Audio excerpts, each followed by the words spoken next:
धन्यवाद संचालक। साथियों, राष्ट्रीय पिछड़ा वर्ग मोर्चा और राष्ट्रीय किसान मोर्चा के माध्यम से ये प्रदेश व्यापी परिवर्तन यात्रा हम लोगों ने जो शुरू किया है, आज ये आप लोगों के बीच में पहुंची हुई है। इस परिवर्तन यात्रा में कई मुद्दों को लेकर हम लोग चर्चा कर रहे हैं और उसमें जो सबसे बड़ा मुद्दा है वो मुद्दा ये है कि देश की आजादी के लगभग 78 साल हो रहे हैं और 78 साल की आजादी में देश में जानवरों की गिनती हो रही है, मगर जिसको पिछड़ा वर्ग कहा जाता है, ओबीसी कहा जाता है, उसकी गिनती नहीं हो रही। जानवरों की हो रही है मगर ओबीसी की नहीं हो रही है। तो ये ओबीसी के लिए खास तौर से सोचने और समझने का विषय है कि हमारी गिनती क्यों नहीं हो रही इस देश में। क्योंकि इस देश के अंदर 1931 तक जब अंग्रेज गिनती करते थे तो ओबीसी की संख्या 52% थी और 52% का मतलब यह है कि आधे से 2% ज्यादा गुलाम भारत में ओबीसी के लोगों की संख्या थी। अभी बिहार में जो गिनती हुई उसके आधार पर ओबीसी के आंकड़े 64% तक बिहार के अंदर पाए गए। अगर देश में ये गिनती हो तो ऐसी संभावना है और ऐसा जो जानकार लोग हैं उनका मानना है कि ये आबादी 64 से 65% ऑल इंडिया में होगी। फिर तो ये आधे से 10-15% ज्यादा होता है। जो अंग्रेजों का आंकड़ा था वो आधे से 2% ज्यादा था। वो आधे से 2% ज्यादा क्यों था? तब भारत गुलाम था और भारत का विभाजन नहीं हुआ था। भारत का विभाजन नहीं हुआ था तो पाकिस्तान और बांग्लादेश ये भारत का ही हिस्सा था और इसकी वजह से उस समय ये आंकड़ा 52% था। लेकिन जब भारत से पाकिस्तान का विभाजन हुआ तो मुस्लिम आबादी पाकिस्तान बड़े पैमाने पर चली गई, या जो मुस्लिम आबादी वाला क्षेत्र था वो भी पाकिस्तान में गया। तो उसके बाद के जो आंकड़े हैं उसमें ये आंकड़ा और ज्यादा बढ़ गया है। तो इसके आधार पर यह बात समझी जा सकती है कि जो ओबीसी की संख्या देश में है वो 60 से 65% तक ऑल इंडिया लेवल पर हो सकती है। अब इतनी बड़ी जो संख्या वाले लोग हैं वो आजादी के 78 साल बाद भी इस बात को लेकर के लड़ाई नहीं लड़ पा रहे हैं कि देश में जानवरों की गिनती होती है मगर ओबीसी की गिनती नहीं होती है। 78 साल बाद हम नहीं लड़ पा रहे। 78 साल अंग्रेजों को जाने को हो गया और उसके बावजूद भी हम नहीं लड़ पा रहे। तो हम क्यों नहीं लड़ पा रहे हैं, ये पहला आत्ममंथन और आत्मचिंतन का विषय है कि हम क्यों नहीं लड़ पा रहे, हम अपने हक अधिकार क्यों नहीं ले पा रहे, हमारे अंदर क्या कमी है, क्या खामी है जिसकी वजह से हम ये लड़ाई नहीं लड़ पा रहे और हम अपने हक अधिकार नहीं ले पा रहे। ये भी सोचने की जरूरत है। और जब हम ये सोचते हैं, ये समझते हैं तो हमें दिखाई देता है, हमें समझ में आता है कि देश के अंदर पिछड़े वर्ग के लोगों के अंदर बहुत सारे प्रकार की जागृति है, बहुत सारे प्रकार की चेतना है, लेकिन अपने हक अधिकारों को लेकर कोई चेतना नहीं। और जिन लोगों के पास चेतना है जिन लोगों के पास जागृति है वो इसके लिए समर्पित नहीं। एक तो चेतना नहीं है, समाज के अंदर चेतना नहीं है, और कुछ महापुरुषों ने बहुत मेहनत करके कुछ लोगों के अंदर चेतना पैदा किया। तो जिनके अंदर चेतना पैदा किया उसमें से ज्यादातर लोग इस बात के लिए डेडिकेटेड नहीं है, समर्पित नहीं है कि वो समाज को समर्पित भाव से तैयार करने का काम, जगाने का काम करें। और उसका नतीजा यह होता है कि समाज में हम अपने भाषण में बोलते रहते हैं कि हम 52% हैं, 60% हैं, 65% हैं, लेकिन जब लड़ाई का समय आता है तो 60-65 हमारे साथ नहीं होते हैं। तो ये क्यों नहीं होते हैं? क्योंकि जो जगे हैं वो जगाने का काम नहीं करते। इसलिए पहले हम लोग नारा लगाते थे ओबीसी शेर है, जागने की देर है। तो हमने कार्यकर्ताओं को कहा थोड़ा अपनी जिम्मेदारी उसमें डाल दो, तो इसमें थोड़ा परिवर्तन कर लो। तो परिवर्तन क्या कर लो? ओबीसी शेर है, बस जगाने की देर है। जागने की देर है तो आप कहते रहोगे जागेगा, इंतजार करते रहोगे। और अगर थोड़ा सा परिवर्तन कर लोगे कि ओबीसी शेर है, बस जगाने की देर है, तो अपनी जिम्मेदारी फिक्स हो जाएगी कि जगाना हमको है, हम जगाएंगे तब जागेगा। हमारे बहुत सारे लोग भाषण करते हैं, कहते हैं मुश्किल काम है, ये जगता नहीं है। मैं भी यही सोचता था पहले, लेकिन जब मैंने काम करना शुरू किया तो मुझे ये समझ में आया, अरे ये तो समझने के लिए तैयार बैठा है, इसको कोई समझाने वाला ही नहीं है। ये आदमी समझने के लिए समाज तैयार बैठा है, इसको ठीक से कोई समझाने वाला आदमी ही नहीं मिल रहा है। तो जब आप समझाएंगे ही नहीं तो लोग समझेंगे कैसे? इसलिए मैं कहता हूं कि ओबीसी की दुनिया भर की समस्याएं हैं, लेकिन पहले नंबर की समस्या यह है कि ओबीसी की क्या समस्या है ये ओबीसी को नहीं पता है। ये पहले नंबर की समस्या है। जब समस्या पता होगी तो उसके लिए लड़ेगा। अब समस्या नहीं पता है, अब आरएसएस वाले पहुंच गए और आरएसएस वाले ने कहा मुसलमानों से लड़ना है, ये देश की पहले नंबर की समस्या है।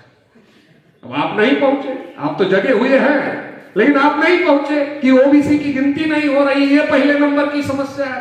आप नहीं पहुंचे, आरएसएस वाला पहुंच गया और उसने बताया मुसलमान बहुत बढ़ रहे हैं, ये पहले नंबर की समस्या है। तो ओबीसी ने कहा चलो, तो खाली बैठा ही है बेरोजगार, उसको रोजगार तो है नहीं, वो तो बेरोजगार बैठा ही है। जब वो पहुंच गया तो कहा चलो, फिर कुर्मी के यहां गया, मौर्य के यहां गया, पाल के यहां गया, निषाद के यहां गया, राजभर के यहां गया, चौहान के कहा यादव बहुत आगे चले जा रहे हैं, ये समस्या है। तो कहा चलो। अरे जब आप नहीं समझा रहे हैं, जो समझे लोग हैं वो नहीं जाकर के गांव गांव में समझा रहे हैं, तो अगला तो काम कर रहा है। आप हम नहीं करेंगे तो अगला काम बंद कर देगा। वो तो समर्पित है अपने लक्ष्य के लिए। अरे उसका तो धंधा ना हमारे लोगों को मूर्ख बनाने से चल रहा है। जिसका धंधा हमारे लोगों की मूर्खता पर चल रहा है, तो वो मूर्खता को बढ़ाने के काम में लगे हुए हैं।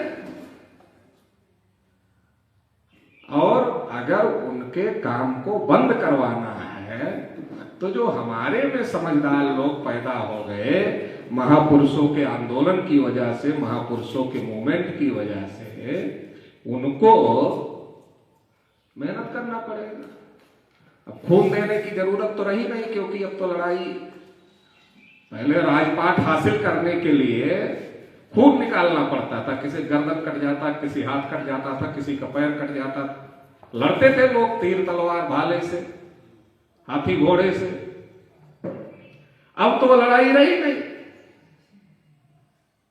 अब लड़ाई क्या है? जैसा आप समझ रहे हो वैसा अपने लोगों को समझा। छोटी सी लड़ाई है, बड़ी लड़ाई नहीं। कितनी छोटी लड़ाई? जैसा आप समझ रहे हो वैसा ही अपने लोगों को समझा के आप तैयार कर लो। अगर जैसा आप सोच रहे हो वैसा ही सोचने वाले ज्यादा संख्या में लोग पैदा हो गए, तो ज्यादा संख्या में जब आप आप जैसा सोचने वाले लोग हो जाएंगे तो आपका साथ देने के लिए तैयार हो जाएंगे, आपको वोट देने के लिए तैयार हो जाएंगे, आपके आंदोलन में आने के लिए तैयार हो जाएंगे, तो आप ये लड़ाई जीत सकते हैं। मतलब जो आप मांग कर रहे हो वो मांग करने की जरूरत नहीं पड़ेगी, लोग ये ताकत आपको ही देंगे कि आप ही इसको लागू करो। ये ताकत लोग जब समझ जाएंगे लोग, तो ये ताकत लोग आपको ही देंगे कि आप इसको लागू करो। ओबीसी की इतनी बड़ी आबादी है, फिर शेड्यूल कास्ट की आबादी है, शेड्यूल ट्राइब की आबादी है, तो लोकतंत्र में डिमांड करने वाली आबादी है। इतनी बड़ी संख्या वाले लोग डिमांड कर रहे हैं, डिमांड वाला मामला है। अरे लोकतंत्र में कमांड वाला मामला है। जिसके 10 MP होते ना वो भी कहता गिरा देंगे, सरकार गिरा देंगे। अरे ये 52, 60, 65% ये डिमांड कर रहे हैं। जो कमांड करने की हैसियत रखते हैं वो डिमांड कर रहे हैं, और डिमांड करने पर भी डिमांड पूरी नहीं हो रही है। डिमांड करने पर भी डिमांड क्यों नहीं पूरी हो रही? क्योंकि जिनको पूरी करना है उनको पता है, उनके पास एजेंसियां है ना। मान लो ये कार्यक्रम आप कर रहे हैं, तो यहां कोई LIB का आदमी आया होगा, बैठा होगा, नहीं बैठा होगा तो जानकारी ले लेगा हमारे कार्यकर्ताओं से कितने लोग थे, तो जिनको किया था, तो जिसको डिमांड जिससे कर रहे हो उसकी निगाह है कि आपके कार्यक्रम में कितने लोग हैं। आप डिमांड कर रहे हैं, तो जिसको डिमांड पूरी करना है, जिसकी गवर्नमेंट है, उसकी निगाह है डिमांड करने वाले कितने लोग हैं। ज्यादा तो नहीं है, ज्यादा है तो थोड़ा विचार करने का मामला है, ज्यादा नहीं है तो कोई विचार करने का मामला नहीं है, करने दो। मतलब अभी समाज इनका तैयार नहीं हुआ है उस लेवल पर। ये उनको भी खबर जाती है, उनको LIB और IB जो है वो रिपोर्ट करता है, और वो देश के होम मिनिस्ट्री तक खबर जाती है। डेली की रिपोर्टिंग होती है कि अध्यक्ष जी निकल गए क्या, कि रुके हुए हैं। अभी आप लोगों से भी पूछेंगे, अभी कार्यक्रम खत्म होते ही पूछेंगे निकल गए कि रुके हुए, कितने लोग थे, कहा रुके। ये भी एक फोटो भेज देना तो कार्यक्रम का, मतलब आप झूठ बोल रहे हो तो वेरीफाई नहीं करना चाहते हैं कि एक्चुअल में कितने लोग थे, फोटो भेज दीजिए। तो हमारा ये कहने का मतलब ये है कि जैसे जब मंडल कमीशन लागू हुआ तो ब्राह्मणों ने बड़ा विरोध किया। ब्राह्मण क्यों विरोध करते जब OBC का अधिकार मिलता है? जैसे जब UGC लागू हुआ तो ब्राह्मण जो हिंदू थे वो हिंदू से कब ब्राह्मण हो गए किसी को पता ही नहीं चला। OBC के आदमी को ये समझ में ही नहीं आता ब्राह्मण कब हिंदू हो जाता है और कब ब्राह्मण हो जाता है। जो ब्राह्मण हिंदू थे वो अचानक UGC में OBC को शामिल करने से वो ब्राह्मण बन गए और विरोध करने लगे। तब वो हिंदू नहीं रहे, अचानक ब्राह्मण बन गए। ऐसे जब मंडल कमीशन लागू हुआ तो ब्राह्मण बन गए, विरोध करने लगे मंडल कमीशन का, और OBC के लोगों को राम मंदिर में लगा दिया। तो ब्रह्म प्रकाश चौधरी जो दिल्ली में मोर्चा निकाले थे तो नारा लगा रहे थे, हम पिछड़ों का नारा है, 90 भाग हमारा है। तो पत्रकार ने चौधरी ब्रह्म प्रकाश को पूछा कि नारा बहुत अच्छा आप लगा रहे हैं, तो कहा कौन सा नारा? कहा वही हम पिछड़ों का नारा है और 90 भाग हमारा है। ये नारा जो है तो बहुत अच्छा नारा है, लेकिन आपके जुलूस में 90 आदमी होते तो ये नारा अच्छा लगता थोड़ा, ये जुलूस में 90 भी नहीं है तो अच्छा कैसे लगेगा? तो चौधरी ब्रह्म प्रकाश ने कहा अरे वो तो वहां गए हैं, मंदिर बनाने गए हैं, वो यहाँ कहाँ आएंगे मंडल की लड़ाई लड़ने के लिए। तो संख्या हमारी है, लेकिन जो विचार है लोगों का वो हमारा नहीं है। संख्या हमारी है, जन हमारे हैं, जनमत उनका है।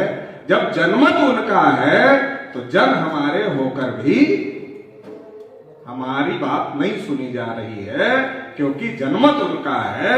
तो जनमत हमें बनाना होगा, जनमत हमें निर्माण करना होगा। जिस अनुपात में हमने जनमत निर्माण किया उस अनुपात में सुनवाई है। मान लीजिए जनमत निर्माण हुआ और 2024 के चुनाव में ओबीसी, एससी, एसटी, माइनॉरिटी के लोगों का ध्रुवीकरण हुआ, तो ध्रुवीकरण होने के बाद क्या हुआ?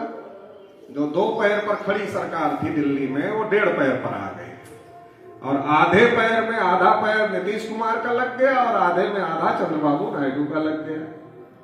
तो 2 पैर पे जो खड़ी थी वो 1.5 पैर पे खड़ी हो गई। तो समीक्षा किया होगा कि इसमें कोई जाति जनगणना का भी रोल लग रहा है, तो कहा होगा कि बोल तो करेंगे, तो बाद में देख लेंगे क्या करना क्या नहीं करना, बोल तो करेंगे, तो बोल दिया करें। तो हम लोगों को यह बात समझने की जरूरत है कि लोग हमारे हैं, लेकिन लोगों का दिमाग हमारा नहीं है। तो अगर लोग हमारे हैं लेकिन दिमाग हमारा नहीं है, तो फिर वो आपके नहीं है, आपके होकर भी आपके नहीं है। तो हमें क्या करना होगा? हमें ये करना होगा कि हमें लोगों को दिमाग से अपना बनाना होगा, तब हमारी समस्या का समाधान होगा। तो ये बात कार्यकर्ताओं को ध्यान रखना चाहिए, और जितना जल्दी हो जाए, आप जितना जल्दी ये कर लेंगे उतना जल्दी हो जाएगा। किसी को कुछ करने की जरूरत नहीं है, ये जितना तेजी से आप कर लेंगे उतना तेजी से परिस्थितियों में परिवर्तन आएगा। जैसे मान लीजिए अभी जिस अनुपात में हम लोगों को जागृत कर रहे हैं, जो लोग कभी आरक्षण का विरोध करते थे, जो लोग जाति जनगणना को पाप बताते थे, जो लोग काशीराम साहब का विरोध करते थे, जो लोग साहू महाराज का विरोध करते थे, वो लोग सब गले में माला डाल ली, डाले ना? क्यों डाल लिए भाई? उनको लगा कि कुछ समाज में कुछ इनका बोलबाला इन महापुरुषों का हो गया है, अब थोड़ा पॉलिटिकल फायदा मिल सकता है, तो उन लोगों ने क्या किया? ये कर लिया। तो कहने का मतलब यह है कि जिस अनुपात में हम समाज को जागृत करेंगे उस अनुपात में हमारी समस्याओं का समाधान होगा। तो इसके लिए हम लोगों को कोशिश करना चाहिए।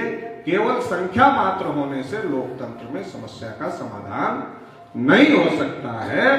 संख्या है, ये पॉजिटिव बात है, लेकिन वो संख्या तब पॉजिटिव होगी जब वो आपके समर्थन में खड़ी हो। नहीं तो वो लोग क्या कर रहे हैं? अच्छा, इस बिरादरी की संख्या ज्यादा इस सीट पे, इसको टिकट दे दो। इस सीट पे इस बिरादरी की संख्या ज्यादा, इसको टिकट दे दो। तो जो आदमी अभी जाति जनगणना के लिए आया है कार्यक्रम सुनने के लिए, कल 27 का चुनाव आया और उसकी बिरादरी के आदमी को बीजेपी वालों ने टिकट दे दिया, तो वो टिकट लेकर के उसका बिरादरी का आदमी आ गया और फिर प्रचार करना शुरू किया। तो ये जो जनगणना के समर्थन में आया है और सरकार जनगणना नहीं कर रही है उसके विरोध में आया है, वही आदमी बीजेपी का झंडा लगाकर घूमना शुरू कर देगा। ऐसे आदमी मिलते हैं हमको, तो मिलते हैं तो मैं पूछ भी लेता हूं कभी कभी। तो मैंने पूछा कि भाई अभी कल तक तो विरोध में थे, सरकार को बहुत गाली दे रहे थे कि बहुत गलत काम सरकार कर रही है, अभी झंडा लगाकर घूम रहे हो, इलेक्शन आ गया तो। कहा क्या करें सर, बिरादरी की इज्जत का सवाल पड़ गया। तो हमने कहा इज्जत का सवाल कैसे पड़ गया? तो कहा बिरादरी का आदमी चुनाव लड़ रहा है तो बिरादरी की इज्जत। तो हमने कहा तो आपकी बिरादरी ने उसको मीटिंग करके कैंडिडेट घोषित किया होगा, आपकी बिरादरी ने मीटिंग करके ये तय किया होगा कि इस बार अपनी बिरादरी के आदमी को विधायक बनाना है और ये हमारा कैंडिडेट होगा। ऐसा किया क्या? कहा नहीं, ऐसा कुछ नहीं हुआ। हमने कहा तब क्या हुआ? कहा वो तो बीजेपी से टिकट लेकर आया। तो हमने कहा बीजेपी किसकी है? आपकी बिरादरी की है। कहा नहीं, बीजेपी हाई कमान ने भेजा है टिकट दे करके। तो हमने कहा बीजेपी हाई कमान भेजा है तो वहां तो आपकी बिरादरी है नहीं बीजेपी हाई कमान में। मतलब ब्राह्मणों ने आपकी बिरादरी से एक आदमी को सेलेक्ट किया और उसको आपके बीच में भेज दिया और आपने मान लिया कि आपके बिरादरी की इज्जत दांव पर लग गई, ऐसा आपने मान लिया। अरे आपकी बिरादरी ने कम से कम खोजा होता तो अच्छे आदमी को खोजता। वो जानता कि हमारी बिरादरी में अच्छा आदमी कौन है, अगर ये जीत कर जाएगा तो कुछ काम करेगा। आपकी बिरादरी ने नहीं खोजा, बीजेपी हाईकमान ने खोजा, मतलब दूसरे लोगों ने खोजा। आपकी बिरादरी में आपका नेता कौन होगा ये आप नहीं तय कर रहे। आपकी बिरादरी में आपका नेता कौन होगा ये बीजेपी हाईकमान तय कर रहा है, और झंडा लेकर के आप घूम रहे। और फिर वो जीत कर जाता है, फिर बोलता है वहां 131 member of parliament schedule caste के जाते हैं, शेड्यूल ट्राइब के जाते हैं, और 140 से ज्यादा अभी ओबीसी है। तो वहां बोलने को पाते हैं। अभी जनगणना नहीं हो रही है तो भाजपा का तो छोड़ो, विपक्ष वाले बोल रहे हैं। तो भाजपा छोड़ दो, विपक्ष वाले बोल रहे हैं। विपक्ष वाले भी नहीं बोल रहे, ना सत्ता पक्ष वाले बोल रहे हैं, ना विपक्ष वाले बोल रहे हैं। बिरादरी के नाम पर हम जिताकर तो भेज रहे हैं, लेकिन जो जीत कर जा रहा है, जब तक वोट लेना है तब तक बिरादरी है। जैसे जीत कर जाएगा बीजेपी का हो जाएगा, बिरादरी नहीं रहेगा। जब वोट लेना है तो कहेगा बिरादरी की इज्जत का सवाल है, जब जीत जाएगा तब आप जाओगे कि हम बिरादरी हैं। गिनती नहीं हो रही, थोड़ा बोलो तो कहेगा क्या बताएं, आप तो समझते ही है कौन लोग हैं पार्टी में, कैसे कैसे हम इसमें रह रहे हैं, टिकट लिए हैं, हम ही समझते हैं। आपको भी दया आ जाएगी, इतना रोना रोएगा कि आपको भी दया आ जाएगी। बेचारा किसी तरीके से जमा तो है वहां पर कम से कम। जैसे गधे की पूंछ पकड़ लिया कोई आदमी, अब गधा भाग रहा है और लात पे लात मार रहा है, वो छोड़ ही नहीं रहा। लोगों का भाई मुंह टूट जा रहा है, छोड़ तो दे। तो कहा क्या छोड़ दे, देख नहीं रहा पकड़ कितनी मजबूत है। तो ऐसे हमारे लोग भी पकड़ मजबूत बनाए हैं, मुंह भले टूट जाए तो वो उल्टा समझाते हैं। कितनी विपरीत परिस्थिति में हम वहां जमे हुए हैं, आप समझ रहे हैं कितनी विपरीत परिस्थिति है। सब वही तो लोग हैं, फिर भी हम वहां अपना स्थान बनाए हुए हैं। अच्छा स्थान बनाए हुए तो समाज को क्या फायदा? नहीं, समाज को तो कुछ फायदा नहीं हो रहा, लेकिन कम से कम नाम तो है। बिरादरी का एक विधायक है, एक सांसद है, नाम तो है। तो अपने लोग भी भागे भूत की लंगोटी सही काम का नहीं मिल रहा है तो नाम का ही सही, उसका ही माला जपते रहते हैं कि मैं काम का नहीं। अगर चाहे तो काम वाले को भेज सकते हैं, लेकिन नाम वाले को भेजते हैं क्यों? कॉन्फिडेंस नहीं है, संगठन नहीं। अगर संगठन हो जाए तो कॉन्फिडेंस कैसे आता है? कॉन्फिडेंस संगठन से आता है। अगर ओबीसी एससी एसटी के लोगों का मजबूत संगठन बन जाए हर बूथ पर, और कॉन्फिडेंस हो जाए कि अरे हम अपने आदमी को, लड़ाकू आदमी को जिता सकते हैं, भले कोई पार्टी का सपोर्ट ना हो, निर्दल जिता सकते, ये कॉन्फिडेंस हो सकता है अगर मजबूत संगठन बन जाए तो बीजेपी वाले को क्यों जिताएगा, कांग्रेस वाले को क्यों जिताएगा, अपने को नहीं जिता लेगा। नहीं तो क्या कहता है? अभी जैसे जाओ गांव में तो लोग क्या कहते हैं, भैया गरीबों की कोई सुनता है नहीं सुनता। अच्छा ठीक है, फिर इससे कोई गरीब प्रेरित हो गया, ये सुनते सुनते प्रेरित हो गया तो चंदा वंदा मांगा 4-6 आदमी से और नॉमिनेशन करवा दिया कि भाई गरीबों की कोई नहीं सुन रहा है, एक गरीब हम भी हैं तो चलो इलेक्शन लड़ जाते हैं। बाबा साहब ने लोकतंत्र में गरीबों को भी लड़ने का अधिकार दिया है, चलो लड़ जाते हैं अधिकार का उपयोग करने के लिए। और लड़ गया, फिर गया मोटरसाइकिल लेकर, साइकिल लेकर, या किसी तरीके से गाड़ी वाड़ी एक आध व्यवस्था किया, बैनर वैनर लगाया, बोलेरो लिया और लेकर गया। तो कहा तुम भी लड़ गए, क्यों लड़ गए?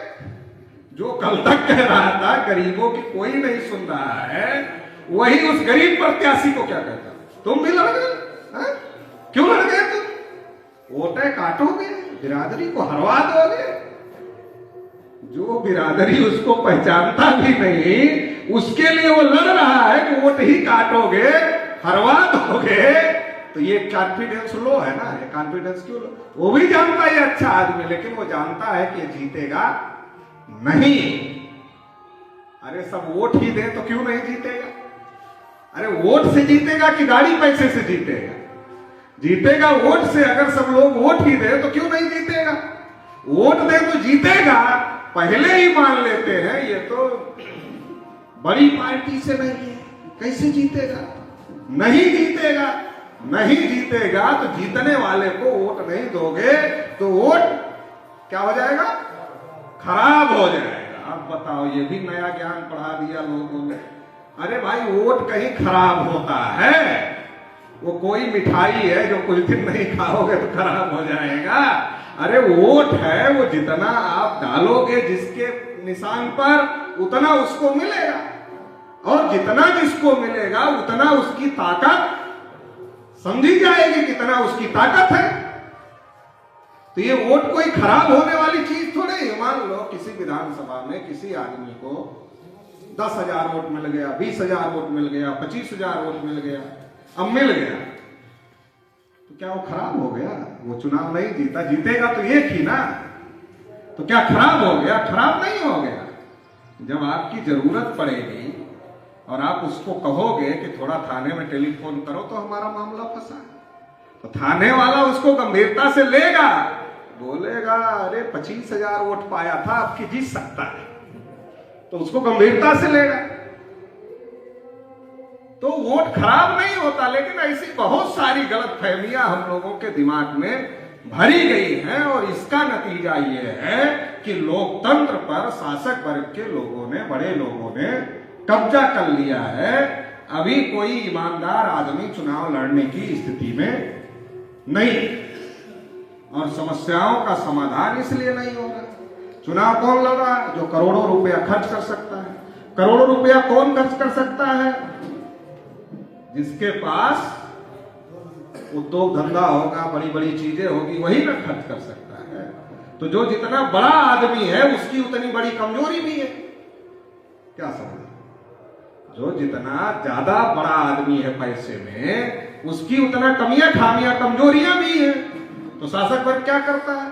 उन कमियों, खामियों, कमजोरियों को पकड़ कर रखता है। बोलोगे रेट डलवा देंगे तुम्हारे यहां इनकम टैक्स की, सब मामला तुम्हारा खत्म हो जाएगा। वो चुप रहता, कुछ बोलता ही नहीं। वो संसद में जाता है, जीतने के बाद 5 साल पता नहीं चलता वो है संसद में, विधानसभा में। तमाम विधायक सांसद को आप देख लो, इलेक्शन में दिखाई देते हैं, इलेक्शन के 5 साल तक कुछ वो विधायक सांसद हैं ऐसा पता नहीं चलता है, फिर इलेक्शन में वोट मांगने के लिए आते हैं। क्यों? क्योंकि उनको डर लगा रहता है, अगर समाज के हित में बोला, समाज के हित में लड़ा, तो पता चलेगा ये जो कारोबार है इस कहीं दिक्कत न पैदा हो जाए। तो दुनिया किन लोगों ने बदली है? दुनिया त्याग करने वाले लोगों ने बदली है। तथागत बुद्ध ने राजपाट त्याग दिया, सम्राट अशोक ने अपने बेटा बेटी को प्रचारक बना दिया। तो इन लोगों ने क्रांति, काशी राम जी ने उत्तर प्रदेश में इतनी बड़ी पार्टी खड़ा कर दिया, देश में राष्ट्रीय पार्टी बना दी। कैसे बना दिया? कुछ नहीं था। क्या कर लोगे? अभी मान लो मेसराम साहब, ज्यादा से ज्यादा क्या कर लोगे? ये बोल दिया इस पर FIR होगा, ये बोल दिया, इससे ज्यादा तो कुछ नहीं कर सकते ना। तो कहने का ये मतलब है कि लड़ कौन सकता है? जिसकी कमियां, खामियां, कमजोरियां नहीं है या कम है, जिसको खोने का ज्यादा डर नहीं है। जिसको ज्यादा खोने का डर है वो कैसे लड़े?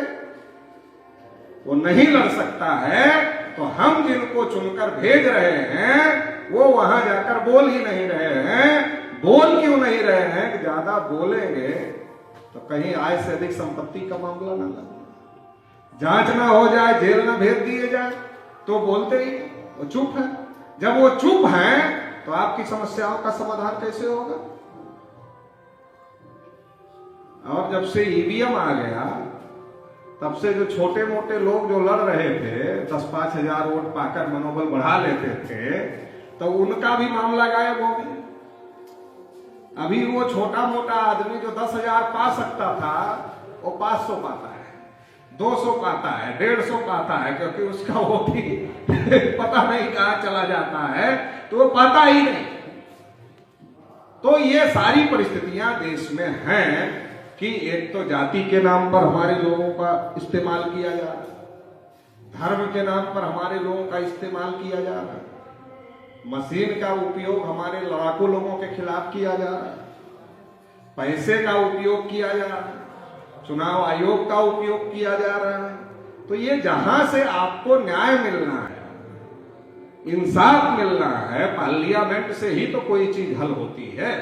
तो जहां से आपको इंसाफ और न्याय मिलना है, वहां आपके ईमानदार लड़ाकू आदमी को जाने से रोका जा रहा है और गुलाम आदमी को भेजा जा रहा है। मजबूरी हो गई, इतना जागृति पैदा हो गई कि अब अगर बैकवर्ड को टिकट नहीं मिलेगा तो चुनाव जीतना मुश्किल है, किसी भी दल के लिए मुश्किल है।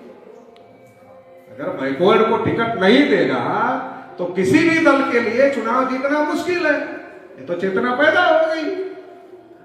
अब ये चेतना का एक स्टेप है, ये पैदा हो गया, हमारा आदमी चाहिए, ये चेतना पैदा हो गई। लेकिन इससे भर काम थोड़े चलेगा। हमारी वाली करने वाला आदमी चाहिए, हमारी बात बोलने वाला आदमी चाहिए, हमारे लिए लड़ने वाला आदमी चाहिए। ये दूसरा स्टेप है। ये जो दूसरा स्टेप है उसको समाज के अंदर पैदा करना होगा, तो जाकर परिवर्तन होगा। हमारा है, वहां जाकर गूंगा बहरा हो जाता है, तो क्या करें उसका, उस हमारे का क्या फायदा। और वो कहते हैं देखो आपका राष्ट्रपति है, आपका प्रधानमंत्री है, आपका सांसद है, आपका विधायक है, वो बोलते भी, और आप ही कह रहे हो हमारे ऊपर अन्याय होता है। अरे आपके सारे पदों पर बैठे हैं, आप ही कह रहे हो कि आपके ऊपर अन्याय होता है। तो हमारे हैं जो बैठाए गए हैं वो हमारे नहीं है, केवल चेहरा हमारा है। जैसे 24 में जब 14 में जब ओबीसी की गिनती का मुद्दा चल रहा था तो आरएसएस के लोगों ने अन्ना हजारे और बाबा रामदेव को मैदान में उतारा और मैदान में उतार करके ओबीसी के मुद्दे को दबाने का काम किया। अन्ना हजारे ने कहा कि मैं ऊपर चला जाऊंगा लेकिन जन लोकपाल आए बगैर रामलीला मैदान से अनशन नहीं तोड़ूंगा। कहा तक नहीं कहा। तो अन्ना ईमानदार है ईमानदार, अभी तक जिंदा है। लोकपाल आया और बाबा रामदेव लड़की का कपड़ा पहनकर कूद कर भागे। तो लालू जी ने कहा कि ये सारा योग सिखाया, ये कूद योग क्यों किसी को नहीं सिखाया है आदमी। तो ये सारा इतना स्टंट क्यों किया गया? ये मीडिया पब्लिसिटी में ये सारी चीजें लाई गई ताकि बड़ा मुद्दा भ्रष्टाचार के मुद्दे को बनाया जा सके। और किसान मजदूर तो भ्रष्टाचार से पीड़ित ही है। जिस ऑफिस में जाता है वहां पैसा चाहिए, तो भ्रष्टाचार से तो पीड़ित था। तो जो पीड़ित था उसको लगा कि अन्ना हजारे बाबा रामदेव न्याय दिलाए। तो आप देखे होंगे तो हर जिले में अपने जो नेता लोग थे, चूंकि ओबीसी के नेताओं को ज्यादा समझ नहीं है, वो ज्यादा समझ नहीं है, जो मुद्दा हाईलाइट होता है उस मुद्दे को ही झंडा उठाकर पॉपुलैरिटी हासिल करने के लिए दौड़ने लगते हैं। तो तिरंगा झंडा लेते थे और मोटरसाइकिल में दोनों तरफ लगाते थे बड़ा बड़ा, और फिर जुलूस निकालकर नारा लगाते थे, मैं भी अन्ना तू भी अन्ना।